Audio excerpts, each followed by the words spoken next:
LG Manoj Sinha के दहशतगर्दों को support करने वालों को सख्त पैगाम, कहा जमीन बोस किए जाएंगे सपोर्ट करने वालों के घर। रियासती दर्जे की बहाली का वादा जल्द होगा पूरा। असेंबली इजलास के दूसरे रोज पेश किया गया प्रणब मुखर्जी, अटल बिहारी वाजपेयी और सोमनाथ चटर्जी समेत दीगर आंजहानी लीडरान को खिराज अकीदत। रफीक नाइक और डॉक्टर बशीर वेरी ने किया सैयद अली शाह गिलानी को खिराज अकीदत पेश। वाजपेयी ने हमेशा कहा कि बातचीत ही हर मसले का वाहिद हल। वजीर आला उमर अब्दुल्ला का बयान, कहा जम्मू कश्मीर के साथ वैसा सलूक नहीं किया गया जैसा वाजपेयी जी ने किया था। Senior leader BJP Kavinder Gupta ने बनाया गिलानी को याद करने वाली पार्टियों को निशाना, कहा सियासी ड्रामा रचाने के सिवा कुछ नहीं। गिलानी के मुल्क दुश्मन सरगर्मियों को भी रखना चाहिए याद। शिवसेना और डोगरा फ्रंट के कारकुनों का जम्मू में एहतजाज। 370 से मुतालिक करारदाद पर वहीद पर्रा के खिलाफ एहतजाज। गिलानी को खिराज अकीदत पेश करने के खिलाफ भी एहतजाज। मंशियात की स्मगलिंग, भीख मांगने या दुकानों पर काम करने वाले 82 बच्चों को किया गया रेस्क्यू। स्कूलों में मुफ्त तालीम, ट्रांसपोर्ट और खाना भी फराहम। मुहिम को आने वाले दिनों में मजीद तेज करने का फैसला। गयासुद्दीन शाहरुख शाही खानदान उर्फ ज़ैनुल आबदीन को आज भी करते हैं लोग याद। तिजारत को दी थी काफी तौसी। अवामी फलाह बहबूद की सरगर्मियों की वजह से मशहूर। मजहबी रवादारी की पॉलिसी के लिए थे काफी मकबूल। रिशुआ राजौरी में एलओसी के करीब वाक़ है एक कदीम तारीखी मंदिर। खसूसियात से दूसरे मंदिरों से मुनफरिद तारीखी मकाम को सयाहत के नक्शे पर लाने की मांग। पतंजलि गोनाइल पवित्र गौमूत्र, अर्क एवं एंटीबैक्टीरियल जड़ी बूटियों से निर्मित।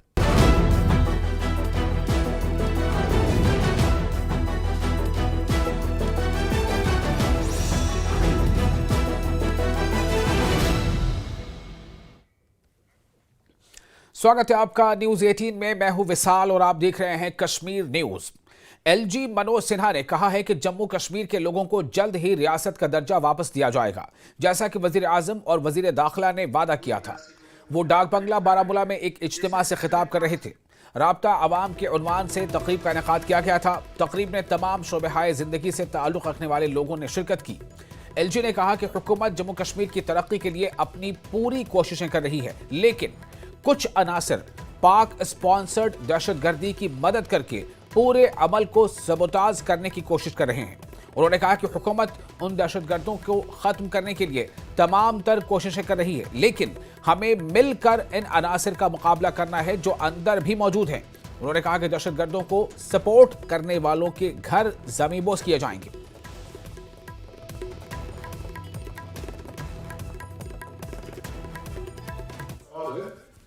मैं आपको आश्वस्त करना चाहता हूँ, बार बार एक बात कहिए, किसी निर्दोष आदमी को कुछ भी करने की जरूरत नहीं। और इसलिए पिछले 4 वर्षों से मैं कई बात दोहराता हूँ, बेगुनाह को छेड़ो मत और गुनाहगार को छोड़ो मत।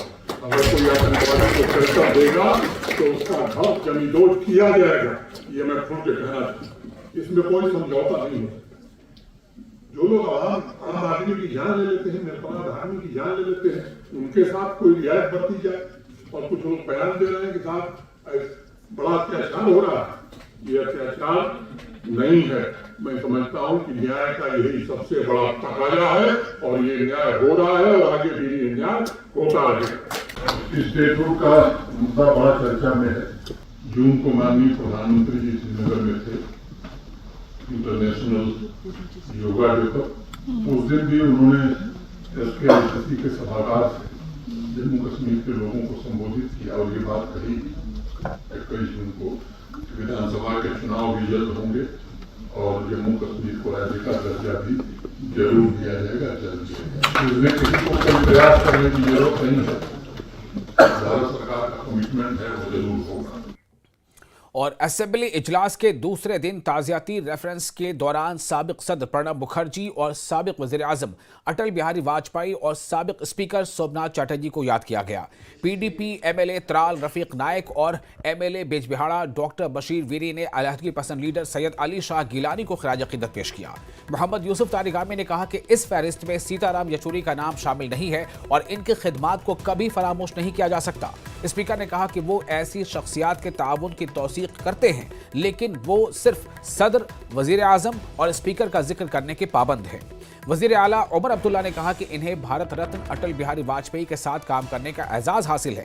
उन्होंने कहा कि जब भी हम वाजपेयी जी को याद करते हैं तो उन्हें जम्मू कश्मीर के खैर ख्वाह के तौर पर याद करते हैं। वाजपेयी ने हमेशा कहा कि बातचीत ही हर मसले का वाहिद हल है। उनके अल्फाज जमहूरियत, इंसानियत और कश्मीरियत हमेशा याद रहते हैं। सीएम ने कहा कि उन्हें यकीन है कि अगर जम्मू कश्मीर के साथ वही सलूक किया जाता है जैसा कि वाजपेयी ने किया था तो यहाँ की सूरत हाल मुख्तलिफ होती। उमर अब्दुल्ला ने कहा कि यह बदकिस्मती है कि हमारे साथ वैसा सलूक नहीं किया गया जैसा कि वाजपेयी ने किया था। वाजपेयी ने जम्मू कश्मीर की हुकूमत के साथ बातचीत का अमल शुरू किया, लेकिन ये अमल बाद में पटरी से उतर गया। हम वाजपेयी साहब को याद करते हैं तो उस हवाले से याद करते हैं कि उन्होंने हमेशा जम्मू कश्मीर के हालात को बेहतर करने की कोशिश की। हमेशा यहाँ का जो तनाव का माहौल रहा, यहाँ जो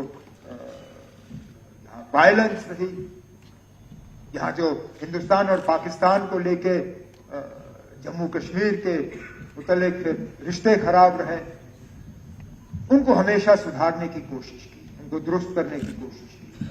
तो मान के चलता हूं कि अगर वाजपेयी साहब के दिखाए हुए रास्ते पे हमने जम्मू कश्मीर के साथ सलूक किया होता तो आज हमारा वो हाल नहीं होता जो हाल है। ये सही है कि वाजपेयी साहब की हुकूमत ने उस वक्त उस रेजोल्यूशन को वापस भेजा,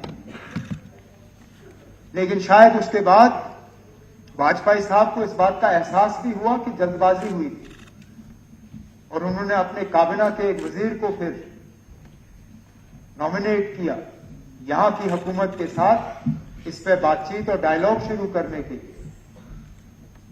मरहूम अरुण जेटली साहब, अगर मेरी याददाश्त सही है, उस वक्त लॉ मिनिस्टर थे और लॉ मिनिस्टर की हैसियत से वाजपेयी साहब ने उन्हें नॉमिनेट किया यहां की हुकूमत के साथ एक डायलॉग प्रोसेस उस रेजोल्यूशन को लेके। और पीडीपी एमएलए मोहम्मद रफीक नाइक ने सैयद अली शाह गिलानी को खिराज अकीदत पेश करने पर रद्द-ए-अमल जाहिर करते हुए कहा कि उनके दरमियान नजरियाती इख्तलाफात हो सकते हैं, लेकिन बतौर एमएलए उनकी खिदमात को कभी फरामोश नहीं किया जा सकता। नाइक ने कहा कि गिलानी का नाम ताज़ाती रेफरेंस में दर्ज था और उन्होंने गिलानी को खिराज अकीदत पेश करके कोई गुनाह नहीं किया। नाइक साहब हमारे साथ मौजूद है। साहब, क्या समझते हैं आप जिस तरह से गिलानी, सैयद अली शाह गिलानी का तज़किरा आज आपने किया, हालांकि हम मानते हैं ऑबिचुअरी रेफरेंस में था, लेकिन किसी और मेंबर ने नाम लेना मुनासिब नहीं समझा? शायद भूल गए होंगे, लेकिन उस सतह पर में उनका भी नाम था। सबसे ऊपर हमारे देश के माननीय प्रधानमंत्री जो उस वक्त सबसे कदावर लीडर जिनको मैं मानता हूँ मेरी ज़िंदगी में जो आए, मैं छोटा, मेरी उम्र से है, सियासी कैरियर है, उसमें सबसे ज़्यादा जो टॉप में मेरी ज़िंदगी में आता है वो अटल बिहारी वाजपेयी जी। सबसे ज़्यादा उन्हीं की कदर है। जम्मू कश्मीर के लोग भी अगर हिंदुस्तान में किसी की कदर करते हैं वो अटल बिहारी वाजपेयी, क्योंकि दोस्त बदल सकते हैं, पड़ोसी नहीं है, घर घर यहाँ बात चली है उनकी। तो पहले उनका नाम आता है, फिर अपने प्रणब मुखर्जी साहब का नाम आता है, अपने मदन लाल शर्मा जी का नाम आता है, चमन लाल गुप्ता जी का नाम आता है, देवेंद्र सिंह राणा का नाम आता है, और कश्मीर से हमारे सैयद अली शाह गिलानी, वो 3 बार यहाँ पर मेंबर रहे, मेरे वालिद साहब के साथी रहे हैं। 1983 के वो दिन मुझे याद है जब यहाँ अपोजिशन बिल्कुल कम थी नेशनल कॉन्फ्रेंस के खिलाफ। उस वक्त मेरे वालिद साहब, रुगिनी लोन साहब और सैयद अली शाह गिलानी साहब तीनों इकट्ठी बैठते थे, तीनों जम्मू कश्मीर अवाम की बात उठाते थे। मुझे याद है वो मंजर, इसीलिए मैंने उनको याद किया, और ये कोई गुनाह की बात नहीं है। हाँ, ये बात मैं वाजे कर दूं, पॉलिटिकली वो एक सिरे पे हैं, हमारी फैमिली दूसरे सिरे पे है। आइडियालॉजिकल डिफरेंसेस बिल्कुल अपनी जगह मौजूद हैं, तो लेकिन यहाँ असम्बली के मेंबर रहे हैं तो मैंने उसी लिहाज से उनका नाम लिया। कोई पॉलिटिकल माइलेज निकालने की नहीं। इलेक्शन हो गए हैं, मैं जमात इस्लामी के बगैर इलेक्शन जीता हूँ, कोई इस्लामी फोबिया मैंने क्रिएट नहीं किया था त्राल में। मैं सेकुलर फैमिली से ताल्लुक़ रखता हूँ, हम हिंदू मुस्लिम सिख इत्तेहाद उसके मानने वाले लोग हैं, लेकिन मैंने गिलानी साहब का नाम इसलिए लिया कि मेरे वालिद साहब के साथ ही रहे, कश्मीर के कदावर, एक अच्छे ओरेटर, एक हलीम तबीयत शख्सियत। हाँ, जहाँ तक उनकी नज़रियात का ताल्लुक है, मेरा उनके साथ इत्तेफाक नहीं। नज़रियात से भले ही आप लाताल्लुकी का इजहार करें, क्या आप मानते हैं कि बहसीत MLA उनका कंट्रीब्यूशन रहा है? बिल्कुल रहा है, आला किस्म के मुकर्रिर थे वो, उसमें वो क्रेडिट यहाँ जम्मू कश्मीर में उनसे कोई नहीं छीन सकता, ना प्रोफेसर बीन। और नेशनल कॉन्फ्रेंस के MLA डॉक्टर बशीर वेरी ने सैयद अली शाह गिलानी को खिराज अकीदत पेश करने पर कहा कि वो गिलानी को एक काबिल MLA के तौर पर याद करते हैं जिन्होंने इस ऐवान में अपने हल्के की 3 बार नुमाइंदगी की है। वेरी ने कहा कि नजरियाती इख्तिलाफात के बावजूद गिलानी किसी भी साबिक रुकन की तरह याद रखने के यानी याद रखे जाने के मुस्तहिक हैं। जिस हाउस के मेंबर्स थे और जिन्होंने कंट्रीब्यूट किया जम्मू कश्मीर की पॉलिटी में, 57 लोग थे। अगर इनको हम प्राइम मिनिस्टर और प्रेसिडेंट को छोड़ के फिर भी तकरीबन 50 के आसपास लोग थे। मैंने अपनी तकरीर में भी कहा 6 साल के अंदर इतने सारे हमारे बुजुर्ग और इतने सारे जिस ऐवान के मुअज़्ज़ज़ मेंबरान रहे हैं, मिनिस्टर रहे, MLAs MLCs रहे हैं, इस दुनिया को छोड़ के चले गए हैं और यह पता तक भी नहीं चला। बहुत कम लोगों का पता चला हमको। ये रिफ्लेक्ट करता है कि हमारी रियासत किस दौर से गुजरी, हमारे लोग किस मुसीबत से गुजरे। तो आज उनको याद किया गया, उनकी कंट्रीब्यूशन को याद किया गया, उनको खराज अकीदत पेश की गई। मैंने जहाँ अटल बिहारी वाजपेयी साहब की डॉक्ट्रिन का रेफरेंस दिया, उनको याद किया, वहीं प्रोफेसर चमन लाल गुप्ता साहब को याद किया, भीम सिंह साहब को याद किया, ठाकुर रणदीप सिंह जी को याद किया। जब हमारे लिए यहाँ ज़मीन तंग हुई 90 में, यही लोग थे, जम्मू के लोग थे, यही बुज़ुर्ग थे जो उस वक्त हमारे पास आए, दिन रात हमारी खबर पुरसी करते थे। मैंने उनको याद किया। इसी तरह मैंने गिलानी साहब को याद किया। वो इस हाउस के मुअज़्ज़ज़ मेंबर रहे हैं, मेरे बहुत आर्टिकुलेट रहे हैं, एक रिलीजियस स्कॉलर रहे हैं, मेरे वालिद हाजी अब्दुल गनी वीरी के दोस्त रहे हैं, कलीग रहे हैं। इकट्ठे 10-12 साल उन्होंने इकट्ठे ज़िंदगी गुजारा, उसमें उनके साथ बैठने का शर्फ हासिल हुआ। तो मैं कैसे भूल सकता था? हालांकि टाइम बहुत कम था, 57 लोगों को याद करना चाहे था, लेकिन वक्त की कमी की वजह से 5-10 लोगों का ही जिक्र हो सका उसमें। और सैयद अली शाह गिलानी को याद करने पर रद्द-ए-अमल का इजहार करते हुए senior leader BJP Kavinder Gupta ने कहा कि जो पार्टियां आज उन्हें याद कर रही हैं वो सियासी ड्रामा रचाने के सिवा कुछ नहीं है। कविंदर गुप्ता ने कहा कि सैयद अली शाह गिलानी की मुल्क दुश्मन सरगर्मियों और उनके नजरिए पाकिस्तान को भी कभी फरामोश नहीं करना चाहिए। Farmer deputy CM Kavinder Gupta मेरे साथ मौजूद हैं। सर, आज सैयद अली शाह गिलानी जिनको कि प्रो पाकिस्तानी उनकी जितने भी बयान आज तक आए, उनको आज अपॉर्चुनिटी दी गई है, उनको याद किया गया है, बीजेपी कैसे देखती है? कि जम्मू कश्मीर विधानसभा में इस प्रकार के लोग रहे हैं, इसमें कोई दो राय नहीं। लेकिन ये लोग जो आज उनको अपॉर्चुनिटी दी गई, उसके बाद ये भी सोचना चाहिए उन लोगों ने जम्मू कश्मीर की तबाही में अपना कितना रोल अदा किया। इस चीज़ को भी याद करना होगा। अब जम्मू कश्मीर में एक बेहतर माहौल बना है। पिछले 35 साल इन लोगों ने कितने हमारे नौजवानों को मरवाया, पाकिस्तान के साथ रिश्ते कायम रखे, और पाकिस्तान यहाँ पर तबाही का जो मंजर था उन्हीं के कारण से हुआ है। वैसे तो इस प्रकार के लोग जिन पर कोई केसेस हों या दूसरे हों, उनको इससे निकालना चाहिए, इस कार्रवाई से इन लोगों का नाम नहीं लेना चाहिए। भारतीय जनता पार्टी तो महसूस करती है कि जम्मू कश्मीर एक बड़े समूह तरीके से चल रहा था, कुछ राजनेताओं का भी इनको समर्थन रहा, तभी इस प्रकार के लोग हावी हुए। हाउस शुरू होते ही आर्टिकल 370 की बात होना, कुछ नेताओं की तरफ से इस तरह से औपचारिक में उनको याद किया जाना, सैयद अली शाह गिलानी को, इन तमाम चीज़ों को बीजेपी कैसे देखती है? देखिए, कुछ लोग ऐसी पार्टियां हैं जो राजनीतिक ड्रामा करती हैं। ये पता है कि इस चीज़ का औचित्य कोई नहीं है, सुप्रीम कोर्ट में इसको नकारा जा चुका है, और आज जिस प्रकार से राज्यसभा और लोकसभा में बहुमत के साथ इस कानून को निरस्त किया गया है। अब कैमरे के सामने आने के लिए इस प्रकार की बातें होते, खबरों में रहें, इससे अलावा इसका कोई औचित्य नहीं है, ना इससे कुछ होने वाला है। ये इतिहास बन चुका है, ये मानना होगा। तो उन बातों को भी याद रखना चाहिए उन लोगों की कि उन्होंने देश के खिलाफ क्या क्या काम किए हैं, ये कहना है farmer deputy CM Kavinder Gupta का। कैमरामैन चांद के साथ राजेंद्र वैद, न्यूज़ 18 जम्मू।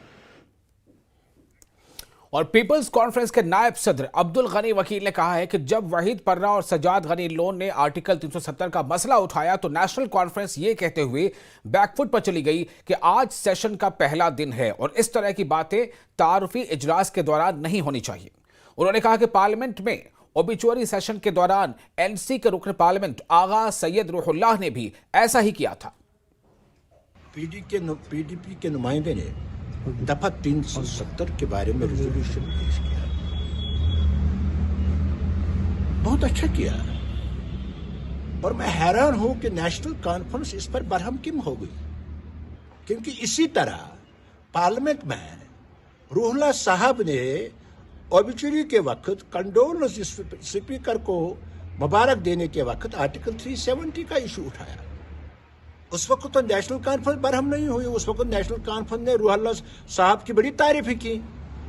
आज अगर पीडीपी के नुमाइंदे ने, जिसको पूरे ताकत से हमारे प्रेसिडेंट सजाद गनी लोन ने सपोर्ट किया, आर्टिकल 370 का इशू उठाया, तो इस पर आज नेशनल कॉन्फ्रेंस बरहम क्यों होगा? क्योंकि नेशनल कॉन्फ्रेंस ने तो इसी इशू पर वोट ले लिए। आज बीजेपी और नेशनल कॉन्फ्रेंस आर्टिकल 370 के हवाले से एक थे, आज उनको कोई डिफरेंस नहीं थी। लेकिन मुझे यकीन है आज इस सेशन में या दूसरे जो सेशन शुरू होगा, आहिस्ता आहिस्ता लोगों की जो चेहरा, असली चेहरा है नेशनल कॉन्फ्रेंस का, वो सामने आ जाएगा आर्टिकल 370 के हवाले से। क्योंकि आर्टिकल 370 आईनी तौर प्रेरोगेटिव है पार्लियामेंट का, लेकिन नेशनल कॉन्फ्रेंस लोगों को बेवकूफ बनाने के लिए इसकी रेस्टोरेशन की बात की, जो हो नहीं सकती। ये वही कर सकता है जिसको पार्लियामेंट में अक्सरियत हो। और अपोजिशन लीडर सुनील शर्मा ने कहा कि वो आर्टिकल 370 की बहाली से मुतालिक हर इकदाम की मुखालफत करेंगे और नेशनल कॉन्फ्रेंस को इस मामले की हसासियत को समझना चाहिए कि आर्टिकल 370 की बहाली से मुतालिक किसी भी करारदाद का कोई मानी नहीं है। शर्मा ने कहा कि पीडीपी एमएलए वहीद पर्रा की करारदाद कल खारिज कर दी गई थी और अगर कोई तंजीम इस मसले पर एहतजाज कर रही है तो ये उनका जमहूरी हक है। Leader of opposition Sunil Sharma हमारे साथ मौजूद है। सुनील जी, खैर मकदम, आपका जानना चाहेंगे कि आज जिस तरह से पुरअमन ये दिन गुजरा, लेकिन ऐसा माना जा रहा है कल से जो है फिर से स्टॉर्मी सेशंस होंगे, क्या कहना चाहिए? देखिए, बहुत छोटा सेशन है ये, 5 दिन का, और इसमें 2 दिन तो हो ही गए। ये 3 दिन वोट ऑफ थैंक्स से लेफ्टिनेंट गवर्नर साहब के एड्रेस पर, और उसमें जो अभी की सरकार ने, न्यूली जो इलेक्टेड सरकार है, इस सरकार ने जो प्रोमिसेस किए हैं उन पर अपनी कमिटमेंट जाहिर की है। अपोजिशन होने के नाते, अपोजिशन लीडर होने के नाते हमारा सारा ग्रुप उनसे सवाल पूछेगा। जो लोगों की इस वक्त प्रॉब्लम्स हैं, समस्याएं हैं, उन पे अपोजिशन सरकार को घेरेगी, और ऐसा भी नहीं कि हम अननेसेसरली घेरेंगे। बड़ी हेल्दी अपोजिशन रहेगी। और शिवसेना और डोगरा फ्रंट के कारकुनों ने पीडीपी एमएलए वहीद पर्रा के खिलाफ एहतजाज किया। असेंबली में आर्टिकल 370 की बहाली के लिए करारदाद पेश करने पर एहतजाज किया गया। मुजाहिरीन ने अलहदगी पसंद रहनुमा और साबिक एमएलए सैयद अली शाह गिलानी को खराज अकीदत पेश करने के खिलाफ भी एहतजाज किया।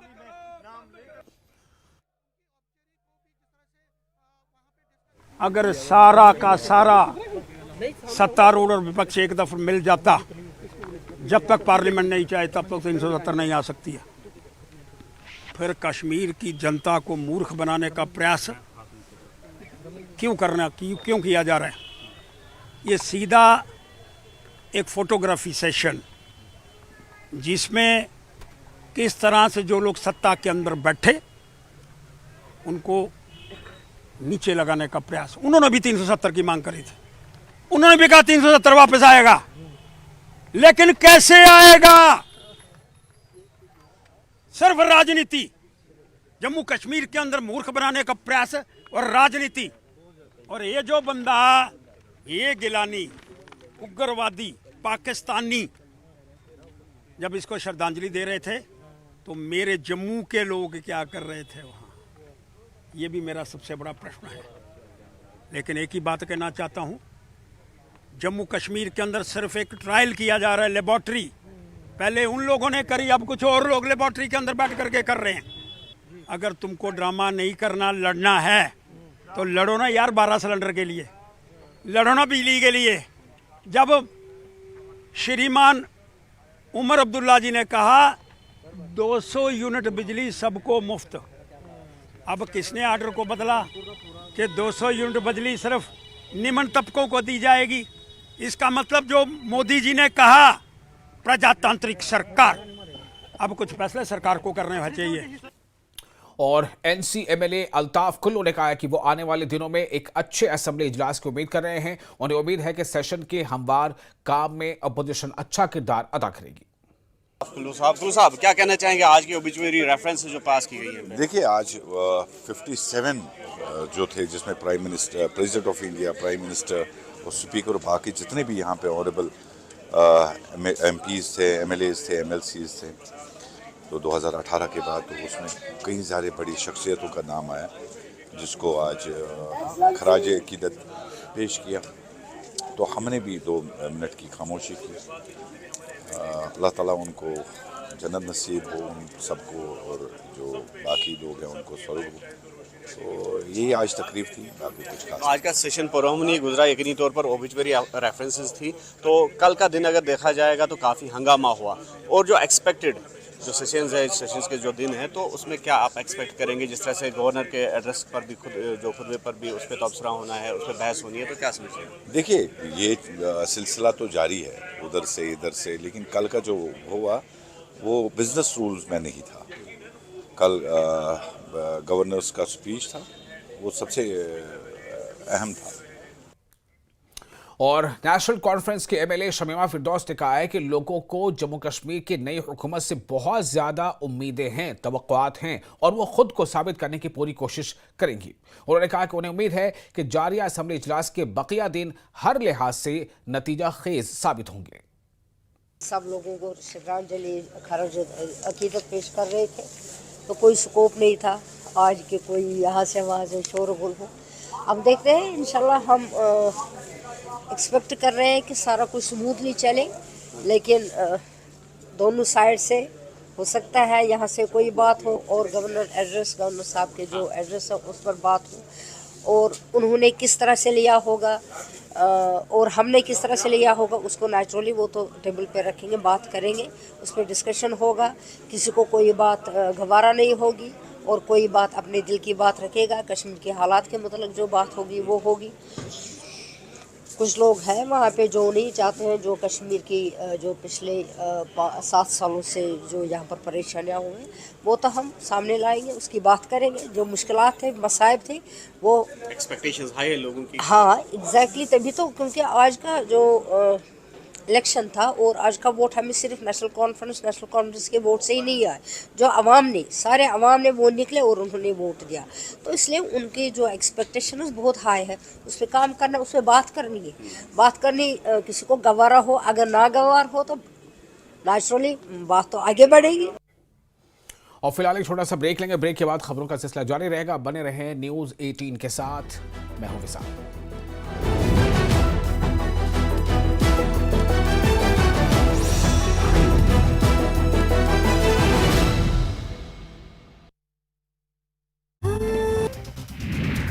अटेली से पूर्व विधायक नरेश यादव का निधन। 31 अक्टूबर से अस्पताल में थे भर्ती। गुरुग्राम के निजी अस्पताल में चल रहा था इलाज। आज उनके पैतृक गांव राता में होगा अंतिम संस्कार। करनाल कल्पना चावला मेडिकल कॉलेज पर बच्चा बदलने का आरोप। कागजों में लड़का लिखा, थमाई लड़की। नवजात बच्ची की भी मौत। अब डीएनए टेस्ट से सामने आएगा सच। दलित समाज के अपमान के आरोपों के बीच सीएम नायब सिंह सैनी ने की डोम समाज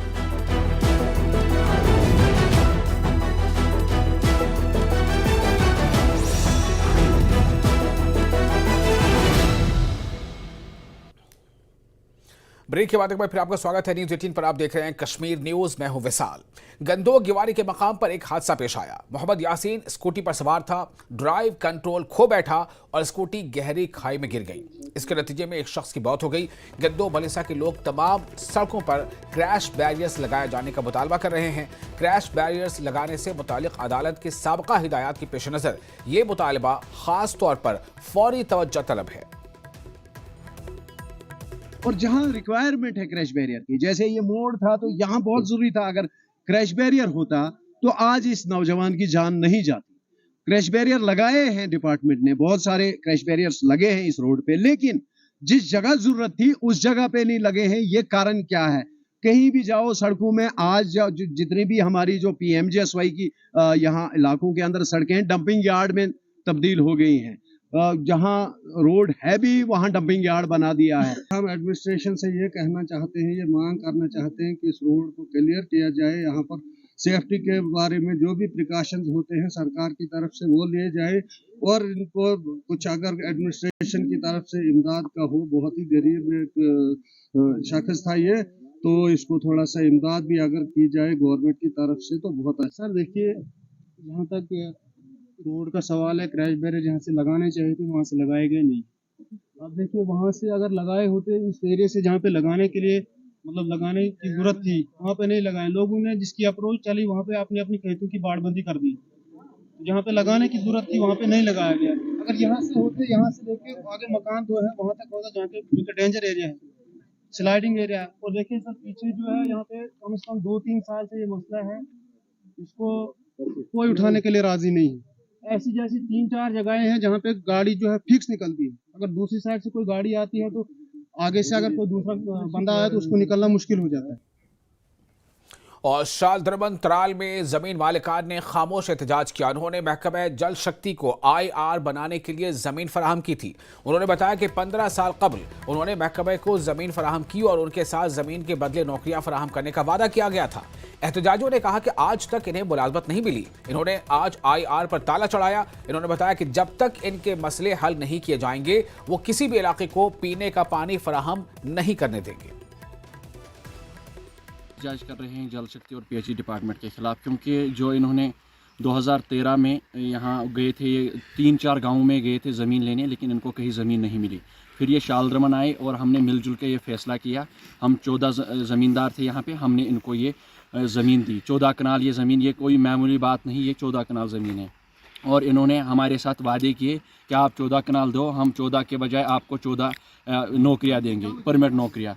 तो इन्होंने फिर ये अपने वादे से हट गए। 2013 में इन्होंने ज़मीन की निशानदी की, 14 में इन्होंने काम शुरू किया और 15 में इन्होंने हमने म्यूटेशन की गवर्नमेंट को हमने ये ज़मीन दी। लेकिन उसके बाद ना इन्होंने कोई मतलब हमारे साथ एक मजाक किया इन्होंने, ना कोई मुलाजमत ना कुछ, और ये बिल्कुल शांत रहे और हमको कहे कि आप फलानी के पास जाओ, फिस्तानी के पास जाओ। हमने बार बार केस बनाए, हमको लाखों लग गए केसेस बनाने में, और उन्होंने अब तक कोई काम हमारे साथ नहीं किया। और हम बिल्कुल ये 10-11 साल लगभग हम बिल्कुल चुप रहे, हमने कोई एहतजाज नहीं किया। लेकिन 11 साल के बाद हमको ऐसा लगा कि शायद इन्होंने मूली ली है, ये इन्होंने मुफ्त की ज़मीन उन्होंने ली, और बाद में बता रहे हैं आप इसको छू भी नहीं सकते। लेकिन आज हमने एक पुरअमन एहतजाज किया, ताला लगाया, टाउन त्राल को पानी पूरी तरीके से हमने बंद किया है, और तब तक हम ये ताला नहीं छोड़ेंगे। हम सभी ये वादा करते हैं, हम तब तक ये ताला नहीं छोड़ेंगे जब तक हमारे साथ इंसाफ न किया जाए। और इंतजामिया ने एक खुसूसी मुहिम चलाई जिसके नतीजे में 82 बच्चों को बचाया गया जो पहले मंशियात की स्मगलिंग, भीख मांगने या दुकानों पर काम करते थे। इन बच्चों को न सिर्फ रेस्क्यू किया गया बल्कि इनके रोशन मुस्तकबिल के लिए इनको स्कूलों में मुफ्त तालीम, ट्रांसपोर्ट और खाना भी फराहम किया जा रहा है। इस कामयाबी के बाद इंतजामिया ने फैसला किया है कि इस मुहिम को आने वाले दिनों में और तेज किया जाएगा। इंतजामिया का कहना है कि इस मुहिम में तमाम सरकारी महकमे शामिल हैं और एक साथ मिलकर यह मुहिम चला रहे हैं ताकि ज्यादा से ज्यादा पसमानदा बच्चों को तालीम का फायदा पहुंच सके, ताकि वो भी गलत कामों में न पड़े और अपने मुल्क की तरक्की में अपना किरदार अदा कर सके।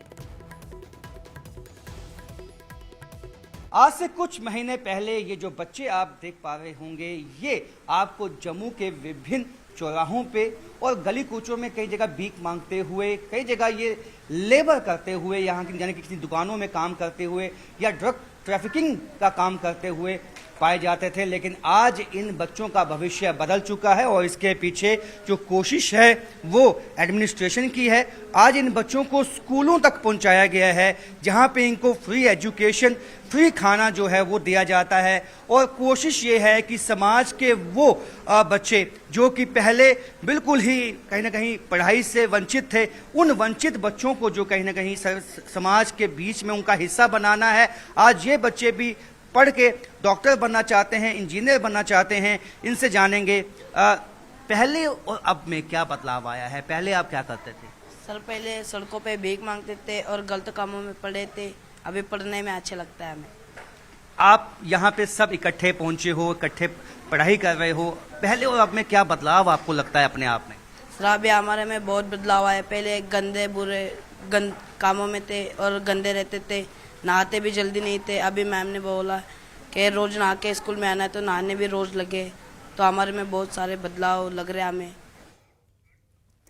और फिलहाल एक छोटा सा ब्रेक लेते हैं। ब्रेक के बाद खबरों का सिलसिला जारी रहेगा। बने रहें न्यूज़ 18 के साथ। मैं हूं विशाल।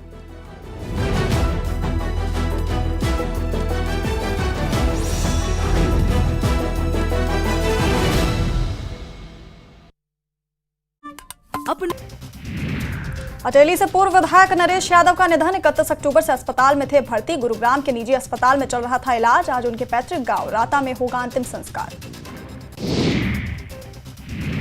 करनाल कल्पना चावला मेडिकल कॉलेज पर बच्चा बदलने का आरोप। कागजों में लड़का लिखा, थमाई लड़की, नवजात बच्ची की भी मौत। अब डीएनए टेस्ट से सामने आएगा सच। दलित समाज के अपमान के आरोपों के बीच सीएम नायब सिंह सैनी ने की डोम समाज के साथ मुलाकात। संत कबीर कुटीर में सैनी का डोम समाज ने किया अभिनंदन। सीएम ने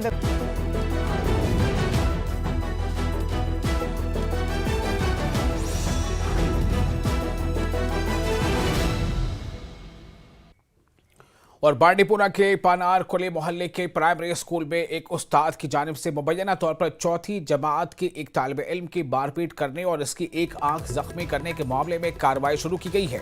तहरीरी शिकायत मिलने के बाद पुलिस ने केस दर्ज कर लिया है। चीफ एजुकेशन अफसर बांडीपुरा ने 3 रुकनी कमेटी तश्कील दी है और तहकीकाती कमेटी से कहा गया है कि वो 2 दिन के अंदर अपनी रिपोर्ट पेश करें।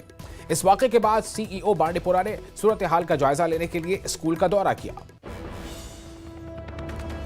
जैसे कि ये कंप्लेंट हमें एडीसी ऑफिस से फॉरवर्ड हुई थी।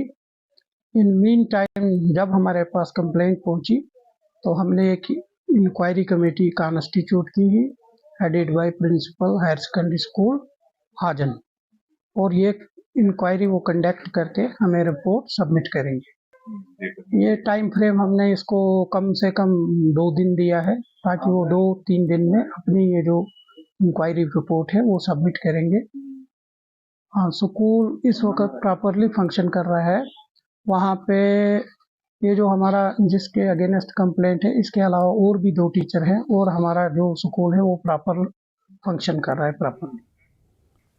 और नौजवानों को आने वाली भर्ती रैलियों के लिए तैयार करके इनके मयार को बुलंद करने की अपनी कोशिशों को जारी रखते हुए भदरवा में मुकीम फौज की 4 राष्ट्रीय राइफल्स में भर्ती से पहले की तरबियत का एहतमाम कर रही है। गवर्नमेंट डिग्री कॉलेज भदरवा के स्पोर्ट्स ग्राउंड में गुज़िश्ता 3 हफ्तों से आर्मी इंस्ट्रक्टर्स की तरफ से तरबियत फराहम की जा रही है। फौज के मुताबिक डोडा, भदरवा और जिले के दीगर इलाकों के कुल 100 नौजवानों को भारतीय फौज समेत सिक्योरिटी फोर्सेज में भर्ती के लिए तरबियत दी जा रही है। धन्यवाद करना चाहूँगा आर्मी वालों को जो कि यहाँ पे हमारी हेल्प कर रहे हैं। बहुत अच्छा। हमारी टाइमिंग पहले 6 मिनट आती थी, अब 5 मिनट आ रही है। इन्होंने बहुत मेहनत की है और हमने भी खुद मेहनत की है सर। तो मैं यहाँ का भदरवा का रहने वाला हूँ। मेरा नाम सुमित कुमार है। So try to do best. अच्छा करना चाहते हैं हम। आर्मी वालों के लिए दिल से रिस्पेक्ट है सर।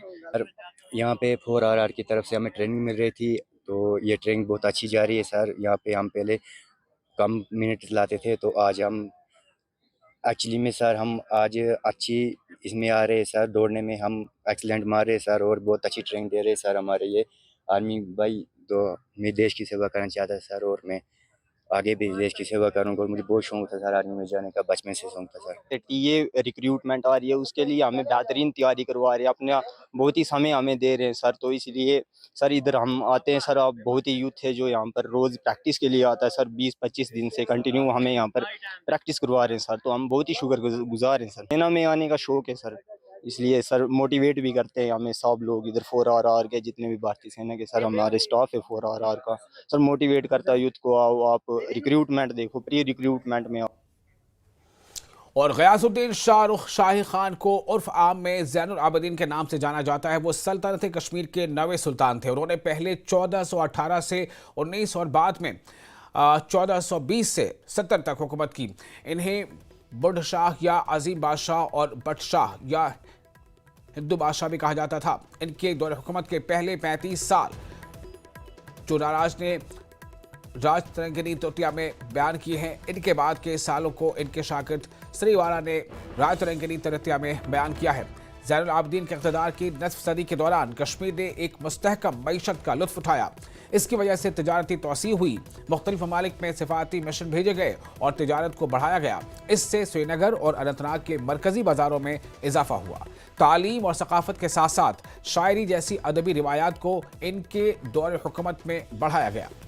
कश्मीरी फ़न तामीर ने इंडो इस्लामिक फ़न तामीर के जरिए अपना रास्ता तलाश किया। अपनी इंतजामी पॉलिसियों के अलावा ज़ैनुल आबिदीन ने अपनी मजहबी रवादारी की पॉलिसी और अवामी फलाह बहबूद की सरगर्मियों की वजह से अपना नाम कमाया।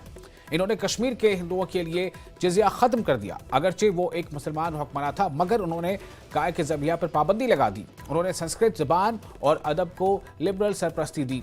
वो फ़ारसी, संस्कृत और तिब्बती ज़बान जानते थे। इनके हुक्म से महाभारत और कल्हाना की राज तरंगिनी का फ़ारसी में तर्जुमा किया गया। इन्होंने अपने वालिद के दौर में कश्मीर छोड़ने वाले हिंदुओं को वापस बुलाया।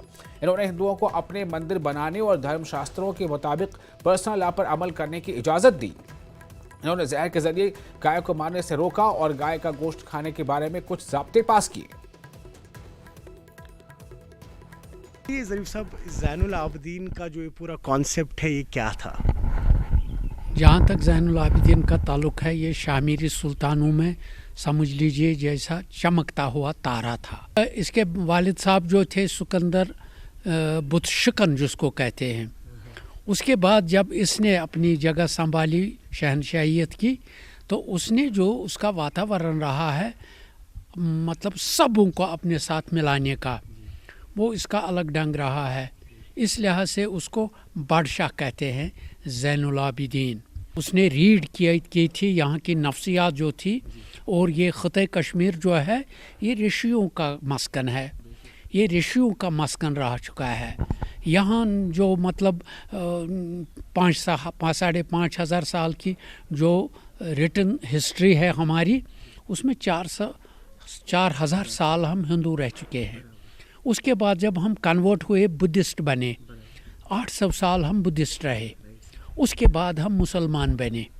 सबों की जो रिवायात है, कस्टम्स है, रिचुअल्स हैं, ट्रेडिशंस जो रही, वो साथ साथ हमें चली। यहाँ लोग तपस्या करने आते थे। अभी भी हमारे यहाँ पहाड़ी के नीचे एक इलाका है जिसको जोगी वन कहते हैं। जोगी आते थे यहाँ, साधु संत आते थे, खुदा परस लोग आते थे, यहाँ तपस्या करते थे। उसने सब उनको अपने साथ मिला लिया, और जो उस वक्त जजिया लिया जाता था गैर मुस्लिमों से, जो उसके मतलब मुसलमान नहीं बने, उनसे हिफाजत के लिए वो एक नजराना लेते थे, टैक्स, हाँ, जिसको जजिया कहते थे। कोई मतलब उसमें भेदभाव नहीं था, इसलिए उसको बादशाह मुसलमान कहते थे। बादशाह साहब के यहाँ जो अभी भी बादशाह टोम्ब है, उसके बारे में बादशाह टोम्ब जो है, आप देख लिए, ये फ़न तामीर का एक अनमोल नमूना है। वो देखा है ना आपने? अच्छा, उसके बाद जो उसने ज़ैन-ए-लांक बनाई है वॉलर में, ज़ैन-ए-गिर बनाई है, नहर खोदी है, ज़ैन-ए-कदल बना दिया है उसने। उस वक्त तक यहाँ पहले किश्तियों के पुल हुआ करते थे। फिर पहला जो पुल बना यहाँ शहरी श्रीनगर में, वो बनाया अली शाह, उसका बड़ा भाई था अली शाह, उसने अली कदल बनाया। उसके बाद ज़ैनुल आबिदीन ने ज़ैन-ए-कदल बनाया।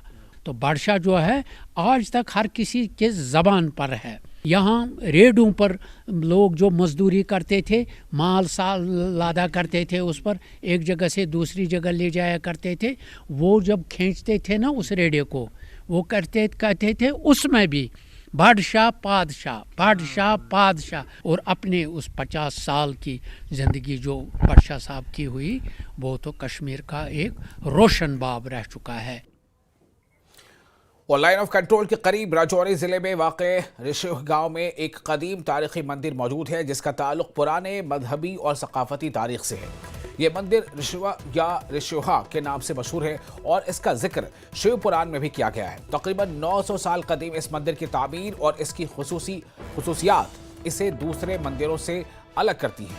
इस कदीम मंदिर की अहमियत इस पे मौजूद नवादिरात में भी है, जो तकरीबन 900 साल पुराने हैं।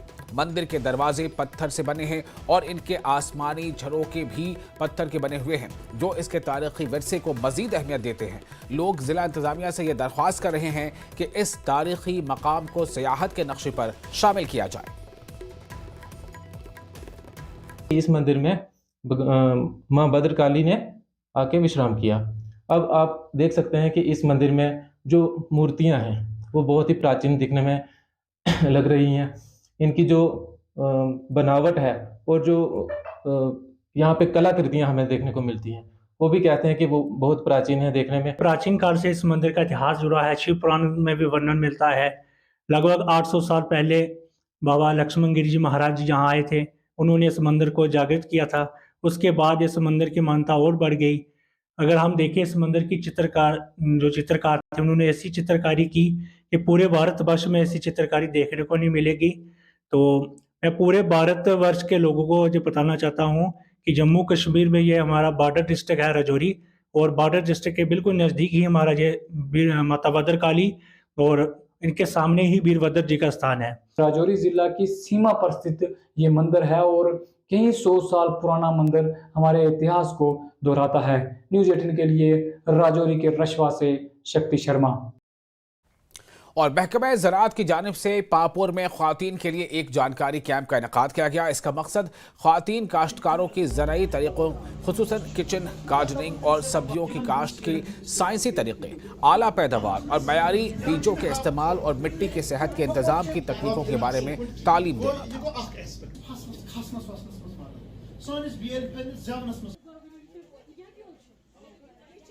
गवर्नमेंट की तरफ से हमारे पास हर साल कुछ अवेयरनेस कैंपस आते हैं। उनका अवेयरनेस कैंपस को मुनम्मद करने के लिए हमने आज यहाँ पे एक प्रोग्राम बुलाया था। खासकर घरेलू जो हमारी यहाँ पे औरतें हैं, मतलब वुमेन फोक है, उनको थोड़ा जानकारी देनी थी हमें regarding cultivation of this vegetables and mushroom वगैरह जो भी या बैकयार्ड पोल्ट्री जो भी जिनका भी ये कर सकते हैं अपने लेवल पे। अब उनको थोड़ा सा हमने कुछ यहाँ से सीड भी डिस्ट्रीब्यूट किया फ्री ऑफ कास्ट, इस तनाजुर से कि ये अपनी खेती बाड़ी को बढ़ावा दे सके। और सियाहती मकाम गुलमर्ग में दुनिया के दूसरे बुलंद तरीन ग्रीन गोल्फ कोर्स में 45 बरसों से मोहम्मद सादिक इस पेशे से जुड़े हैं। इनके दादा भी अंग्रेजों के दौर में गोल्फ कोर्स के साथ मुंसलिक थे। सादिक के वालिद भी गुलमर्ग गोल्फ कोर्स के बाहिर थे। मोहम्मद सादिक अपने वालिद के बाद अपने दीगर साथियों के साथ मिलकर इस कदीम वर्से को महफूज रखते हुए हैं और वो इस खेल को भी फरोग देने के ख्वाह हैं। सादिक गुलमर्ग में अपने खानदान के 3 नस्लों की गोल्फ मिरास को जारी रखे हुए हैं।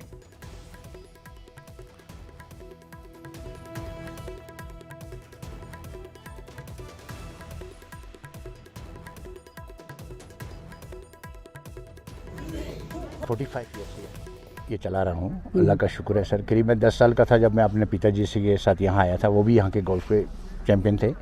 तो 10 साल से मैं जब 10 साल का था मैं तब से ये आया था गुलमर्ग में, उसके बाद फिर ये चलाया है। मेरी ग्रेजुएशन कंप्लीट होने के बाद मैं 25 साल से यहीं एज ए गोल्फ प्रो यहाँ काम कर रहा हूँ। मैं गोल्फ खेलता भी हूँ और टूरिस्ट को सिखाता भी हूँ। टूरिस्ट से नहीं, लोकल भी आते हैं, जैसे सिटी के लोग आते हैं, वो भी माहिर हैं आप। जी इंशाल्लाह। और PGTI खेला हुआ हूँ, नेशनल लेवल तक मैंने पार्टिसिपेट किया। इसके बारे में पढ़ा था, world second golf course largest में। तो इसमें मेरी ख्वाहिश थी कि एक एटलीस्ट एक par 3 यहाँ पे मैं शॉट खेलूँ, बिकॉज मुंबई में हम लोग खेलते हैं वहाँ पे, बट यहाँ पे खेलना एक काफ़ी अलग एक्सपीरियंस है और it was like one of a dream come true कि यहाँ पे एक like we can try to do a par 3 और birdie here। दुनिया में दूसरे नंबर पर इस तरह का गोल्फ कोर्स है तो इसको बनाने की ज़रूरत है और यहाँ पे फिर से उसको रिवाइव करने की ज़रूरत है। क्योंकि अगर हम गुलमर्ग की बात करते हैं, क्योंकि विंटर स्पोर्ट्स में दुनिया भर में ये मशहूर जगह है, क्योंकि विंटर स्पोर्ट्स में अगर हमारे नौजवान अपना लोहा मनवा रहे हैं, मुल्क को रिप्रेजेंट करते हैं, जम्मू कश्मीर को रिप्रेजेंट करते हैं, तो ज़रूरत है क्योंकि अगर गोल्फ कोर्स यहाँ पे यानी गोल्फ टूर्नामेंट्स यहाँ पे शुरू किए जाएंगे तो हमारे जो नौजवान हैं वो कहीं ना कहीं इस गोल्फ कोर्स में भी अपना लोहा मनवाएंगे। और JK होटलियर्स क्लब की प्रेस कॉन्फ्रेंस, हालिया हमलों के हवाले से प्रेस कॉन्फ्रेंस, तमाम टूर ट्रैवल ऑपरेटर्स और होटल वालों की शिरकत। मंसूर साहब ने किया है वो इंसान नहीं है, वो बिल्कुल ही रिजेक्टेड है हमारे सामने, दरिंदा। और सर टूरिज्म में कोई प्रॉब्लम नहीं है, अभी भी टूरिस्ट है यहाँ पे, वो घूम रहे हैं गुलमर्ग, पहलगाम, सोनमर्ग, कोई ऐसा इफेक्ट नहीं है टूरिज्म में। लेकिन हम ये मैसेज देना चाहते हैं टूरिज्म वालों को कि Kashmir is safe place, they can travel any time any point of time. अभी भी यहाँ पर little bit of not so much, temporary thing, कैसे फ्रीली मूव कर रहे हैं। और हम अभी मैंने यही बात वहाँ मीटिंग में कहा कि we are the most hospitable people in the world जहाँ तक टूरिज्म का वाबस्ता है हमारे साथ। ये टेम्परेरी जो कैंसिलेशन है, it's a knee jerk reaction to the incident. It will pick up again with 4-5 इंशाल्लाह होना चाहिए, पिकअप होना चाहिए जी।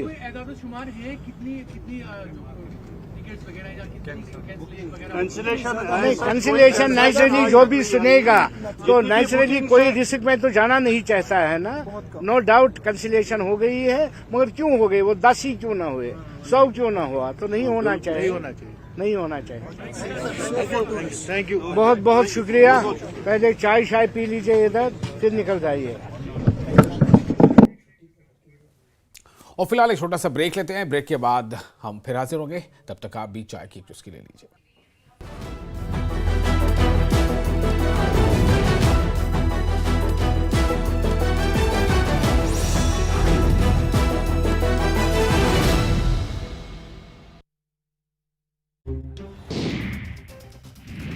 हरियाणा में स्वास्थ्य विभाग का आदेश, सिफारिश कराने पर एक्शन होगा। सीनियर अफसरों को सिफारिश ना कराएं कर्मचारी, राजनीतिक प्रभाव का भी ना किया जाए इस्तेमाल।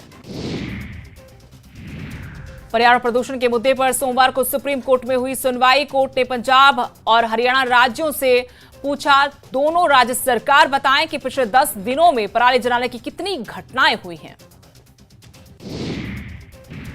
पंचकुला में जन स्वास्थ्य अभियांत्रिकी विभाग मंत्री रणबीर गंगवा की बैठक, पीडब्ल्यूडी रेस्ट हाउस में अधिकारियों के साथ अहम मुद्दों पर की गई चर्चा। अधिकारियों को 1 सप्ताह के अंदर लोगों की समस्याओं का समाधान करने के दिए निर्देश। करनाल में हुई महाभारत सर्किट की बैठक में पर्यटन मंत्री डॉक्टर अरविंद शर्मा के साथ होटल के मालिक, यूट्यूबर और ट्रैवलर्स रहे मौजूद। प्रदेश के पर्यटन को बढ़ावा देने के लिए बुलाई गई बैठक। कुरुक्षेत्र में जिला उपाध्यक्ष धर्मपाल चौधरी ने अपनी कुर्सी पर बैठाकर नन्ही बेटी सेना चोपड़ा को दिया सम्मान। सेना चोपड़ा ने छोटी सी उम्र में Asia book of award, India book of award और 10 राष्ट्रीय अंतर्राष्ट्रीय अवार्ड अपने नाम किए हैं। हरियाणा विधानसभा के deputy speaker doctor Krishna Meda का बयान, बोले सीएम सैनी के नेतृत्व में प्रदेश का होगा तेजी से विकास, विकसित राष्ट्र बनाने में हरियाणा का भी होगा योगदान। फरीदाबाद में 2 महीनों में एक नाबालिग समेत 8 लड़कियां गायब। परिजनों ने पुलिस कमिश्नर से मिलकर लड़कियों को ढूंढने की उठाई मांग।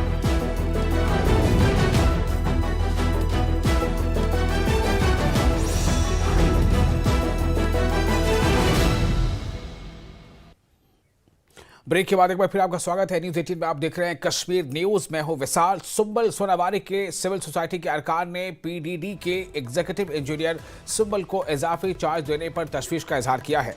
उनका कहना है कि इस इक़दाम का मकामी आबादी पर मनफी असर पड़ रहा है। एग्जीक्यूटिव इंजीनियर की इजाफी जिम्मेदारियां 2 मजीद इलाकों तक फैल गई हैं, जिसकी वजह से सुंबल सोनावारी के दफ्तर में इनका वक्त कम हो गया है।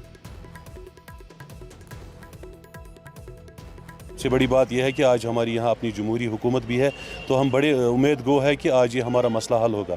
हमारा जो यहाँ पे पीडीडी डिवीज़न है, यहाँ एक बड़ी प्रॉब्लम ये है कि यहाँ हमारे एग्जिन साहब बैठते ही नहीं है। और सबसे बड़े मसले ये है कि हमने पिछली बार भी जो हमारे एग्जिन साहब थे उसको भी एडिशनल चार्जेस थे, और जो आज का एग्जिन साहब है इसको 3 जगह चार्जेस दे दी गई है। हमारी डिमांड है कि हमें एक फुल फ्लेजेड एग्जिन यहाँ पर मिले, क्योंकि जो सुंबल एरिया है ये एक वास्ट एरिया है, बहुत ही बड़ा एरिया है, इसकी बहुत सारे कंजॉइंटी बाकी एरियाज़ के साथ भी है। और मुझे लगता है कि देखा जाए आबादी के लिहाज से भी एक बड़ा एरिया है, यहाँ एक फुल फ्लेजेड एग्जिन की अशद ज़रूरत है। ऑफिस में जाते हैं तो वो बोलते हैं कि हम एग्जिन साहब हमारे यहाँ पे है नहीं, तो आप अगले दिन आइए, आप उस दिन आइए, आप इस दिन आइए। यही करते करते कि जो लोग भी मुतासिर हो रहे हैं और जो यहाँ के एम्प्लॉई है वो भी बेचारे परेशान है। पीडीडी की बात ही करूँगा, एग्जिन पीडीडी की बात करेंगे। इसके हवाले से उसको 3 चार्जेस दिए गए हैं, बांडीपोरा, गांदरबल एंड संबल। तो बहुत बार हमने कोशिश की कि इन पोस्टों को फिलअप किया जाए। अब हमारी उम्मीदें जाग उठी है क्योंकि नई सरकार बनी हुई है और हमें उम्मीद है कि नई सरकार इस पर काम कर रही है। इंशाल्लाह ज़रूर इसमें पेशरफ्त होगी। लेकिन इस हवाले से मैंने एक दो बार गुजारिश की थी कि अगरचे इनका एडिशनल चार्ज है, इनको कुछ दिन नोटिफाई कर दिया जाए। यानी अगर एक रोस्टर बनाया जाए, रोस्टर के हवाले से एक मुकर्रर दिन रखा जाए, सुंबल में कब आना है, गांदरबल में कब जाना है, बांडीपुरा में कब जाना है, तो यहाँ के आवाम को इससे राहत मिल सकती थी।